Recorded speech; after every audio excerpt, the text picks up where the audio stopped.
Cari amici, benvenuti a questa prima e nuova puntata di Mezzogiorno con Mirko. Lo vedete sotto qui, l'hashtag MGCM, iniziate a scriverci ovviamente. Saluto tutti gli amici di Veneto Globe e gli amici di Radio Conegliano che ci ascoltano dalle frequenze appunto di Radio Conegliano. Questa è una trasmissione che in un quarto d'ora, 20 minuti, vuole darvi qualche pillola di cucina, qualche pillola di saggezza culinaria, mi permetterei di dire. Io sono Mirko Della Vecchia, sono di professione faccio il cioccolatiere, però insomma ho studiato da cuoco, quindi, ma siccome non mi permetto di essere veramente un cuoco, ho chiamato ad aiutarmi in questa ardua impresa di così raccontarvi qualche ricetta Arianna Barbini, e gli faccio io un applauso, insomma, Arianna per essere qui con noi. Arianna è stata una ex studente della nostra Accademia Maestri Cioccolatieri Italiani. Io magari voi non lo sapete, però ho fondato anni fa un'accademia appunto di cioccolateria, essendo questo il mio mestiere, e Arianna, tra le varie passioni di cucina, ha anche quella appunto della cioccolateria, e quindi ha deciso di venire a fare questa accademia. Dopodiché vedete che ancora oggi porta la divisa dell'Accademia di Cioccolato, proprio perché è una cosa che gli è rimasta impressa. Arianna, raccontaci qualcosa di te, da dove vieni? Io vengo dalla Toscana, sono Arianna e ho frequentato appunto l'Accademia Maestri Cioccolatieri Italiani, però all'inizio i miei studi sono stati appunto alberghieri, ho fatto la scuola alberghiera e sono molto appassionata sia della cucina e poi mi ha portato anche all'amore del cioccolato frequentare appunto l'Accademia. Ecco, allora io intanto ti chiedo di iniziare a prepararti, sì, perché raccontare di noi è molto bello, però alla gente immagino gli piace di più sapere un po' della ricetta di oggi. Oggi la ricetta che ci ha portato Arianna è una ricetta che diciamo parla un po' di sapori tipici e tradizionali, anche, mi permetto di dire, anche del Veneto, tant'è che ci ha portato un radicchio di Chioggia che diciamo io che ho origine bellunese trevigiane, insomma, pensavo che il radicchio di Treviso fosse il numero uno in assoluto. In realtà poi ho scoperto che a livello di volumi il radicchio di Chioggia si difende molto bene, e anzi insomma, qualche dato che insomma, mi sono raccolto ha anche, insomma, anche dei volumi diciamo magari più importanti anche di quello del radicchio. È una cultivar, il radicchio del XV secolo, che si coltivava, come anche quello tardivo di Treviso, si coltivava soprattutto nei mesi autunno-invernali, e poi per, insomma, un po' per invenzione, un po' per caparbietà dei nostri agricoltori della parte appunto dell'Alto Polesine, insomma, ecco, della parte del Delta del Po, di Chioggia in particolare, dal 1900 si è iniziato a produrre più, diciamo, più durante tutto l'anno, grazie anche poi alle tecnologie delle serre, quindi che quelle sicuramente hanno aiutato molto. Il radicchio di Chioggia diciamo così, si è consorziato, i produttori hanno deciso di mettersi insieme attorno a un consorzio che si chiama il radicchio di Chioggia è IGP, appunto, che è il radicchio che e ce ne sono due tipologie, solo per raccontarvi ancora questa cosa: il precoce e il tardivo. Il precoce raccolta, devo citare perché insomma, dal 1° aprile al 15 luglio, e il tardivo dal 1° di settembre al 31 marzo, quindi raccolto sotto un disciplinato, quindi a prescindere dal tempo, qua il 1° aprile si inizia a raccogliere. Arianna, allora raccontaci un po', abbiamo messo a bollire intanto l'acqua, giusto? L'abbiamo salata? Allora la salo io. Io sono... c'è già tutto... Pesato? Ecco, io essendo un uomo del dolce col sale non è che sono proprio l'ideale, ma insomma dai, proviamo. Se viene un po' salata mi dovrete perdonare. Allora, adesso stiamo tagliando il radicchio. Ecco, allora raccontaci un po' anche, il radicchio lo taglio io, raccontaci un po' della ricetta. Allora, oggi andiamo... Un po' di dosi.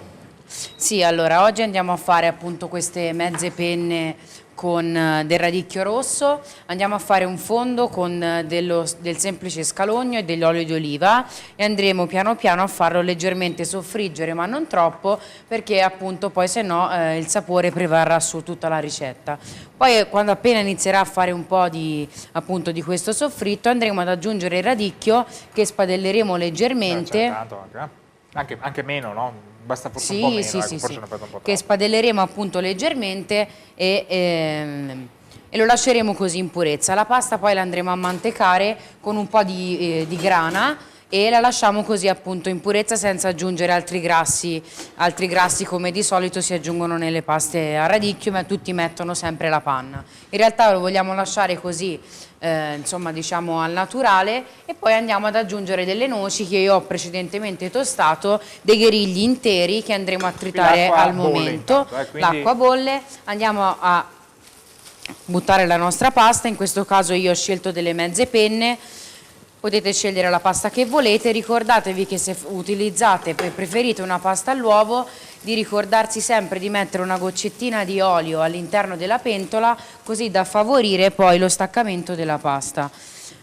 Poi niente, andremo a saltarla. Immagino che difficoltà per gli amici che ci stanno ascoltando dall'autoradio della macchina, no, che sentiranno sì e no forse il friggicorio, diciamo, del radicchio, ma non possono sentire questo profumo incredibile. Sì, il radicchio veramente è una cosa, diciamo che io non so tu Arianna, però io da piccolo il radicchio era una delle cose che proprio non sopportavo, non mi è mai piaciuto, un po' perché era amaro, un po'. Invece poi crescendo, come anche l'olio d'oliva, anche l'olio d'oliva da piccolo non ero un grande amante, però poi crescendo ho imparato ad apprezzarlo, e oggi insomma il radicchio non riesco più a toglierlo. Ogni 2 foglie di radicchio al giorno direi tolgono il medico di torno, se mi potessi permettere.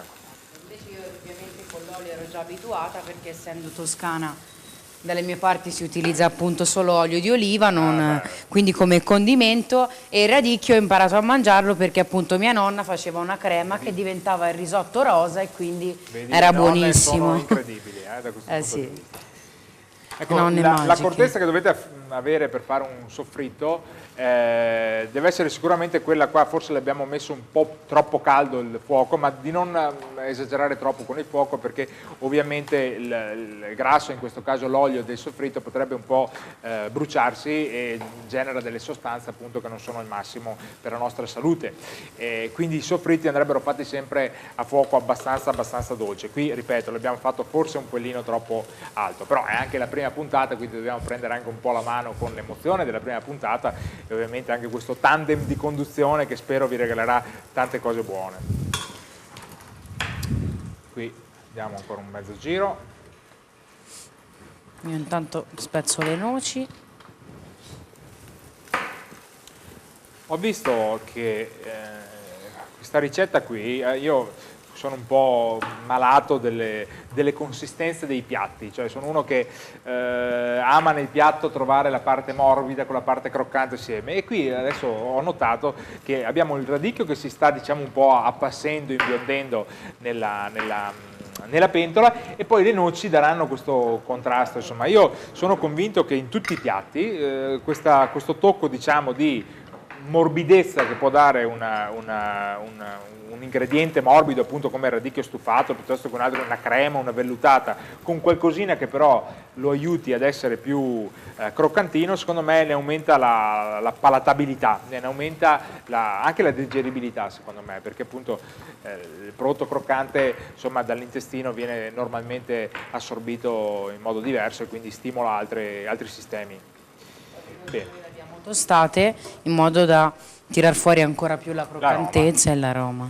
Qui devo spezzare diciamo, devo fare un po' il campanilista anche qui, perché io vengo da una provincia vocata alle noci, nella zona di Feltre, c'è la noce feltrina. Saluto tutti gli amici feltrini che ci stanno ascoltando e vedendo, perché è una zona proprio vocata alla noce, anche se la produzione, devo dire, è molto molto bassa, però la qualità della noce feltrina è riconosciuta assolutamente. Fanno anche una festa proprio della noce in quella zona lì, proprio perché è insomma una cosa molto molto sentita, insomma.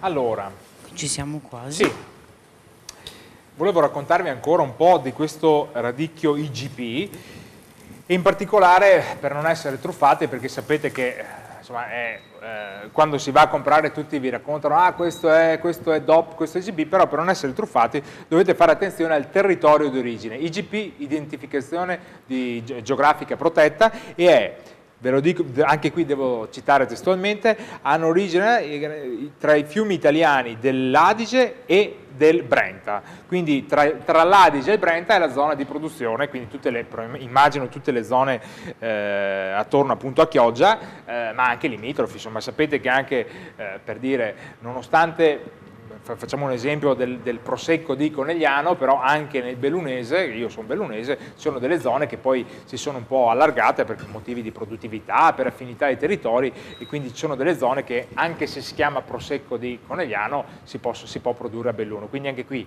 il radicchio sarà di Chioggia, ma probabilmente si potrà produrre anche in quelli che sono i territori limitrofi. A che punto siamo qui? Ci siamo quasi. Bene. Io inizio intanto a preparare un piatto. Sì, prepararmi un po' la pasta. Sì. Faccio così, così è più bene. comoda.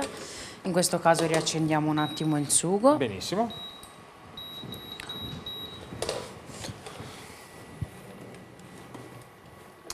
Quindi è una ricetta, mi pare di capire, anche abbastanza veloce comunque, perché... È una ricetta molto veloce, e poi ora noi possiamo decidere di aggiungere... Il tempo che la pasta si cuoce, sì, praticamente il sugo il è già radicchio pronto, si stufa. Sì. E possiamo decidere a questo punto di dare anche un'altra croccantezza aggiungendo appunto del radicchio fresco sopra. Lo facciamo allora, certo, visto che ce l'abbiamo lo facciamo. Se vogliamo certo. Invece renderla più golosa, un goccio di panna? Sì, qualcosa per ammorbidire. Io che sono un po' goloso, insomma il goccio però di panna noi andiamo ad utilizzare per mantecare la pasta un po' di grana, così da renderla un pochino... Lo mettiamo dentro o lo mettiamo sia dentro che un pochino sopra. Allora così ci aiutiamo con un pochino di acqua di cottura per dare la cremosità al nostro piatto. Benissimo. E poi ci siamo. Andiamo a impiattare. Sì. Allora 2 foglioline di radicchio. Sì, come? Beh, il profumo veramente, sono mortificato per gli amici che ci seguono a casa o dall'autoradio o dalla radio o che stanno al lavoro in questi momenti, perché il profumo è veramente squisito. Allora, vado io, se ti fidi che metta mano sulla tua... Certo. Ecco qua. Voilà. Per dare un po' di colore possiamo mettere un po' del radicchio nostro fresco, magari anche qualche sì, e un po' di grana ovviamente. Ancora un po' di grana? Sì, mettiamo una spolveratina di grana. Sì, giusto per... Voilà. Facciamo a 4 mani questo piatto. Adesso, per andare bene, noi lo mettiamo qui così sopra le nostre piastre che si saranno un po' raffreddate, vediamo se dalla regia ci aiutano ad inquadrare questo piatto. Bellissimo, colori veramente stupendi, e adesso insomma per i nostri amici a casa non rimarrà che provare, e per noi mangiare. Grazie a tutti, ci vediamo alla prossima puntata, sempre con Arianna, a Mezzogiorno con Mirko. L'hashtag lo vedete sempre sotto il nostro banco, e quindi scriveteci, dateci dei vostri consigli anche per le prossime ricette che arriveranno nelle prossime puntate. Grazie a tutti, ciao! Grazie, arrivederci.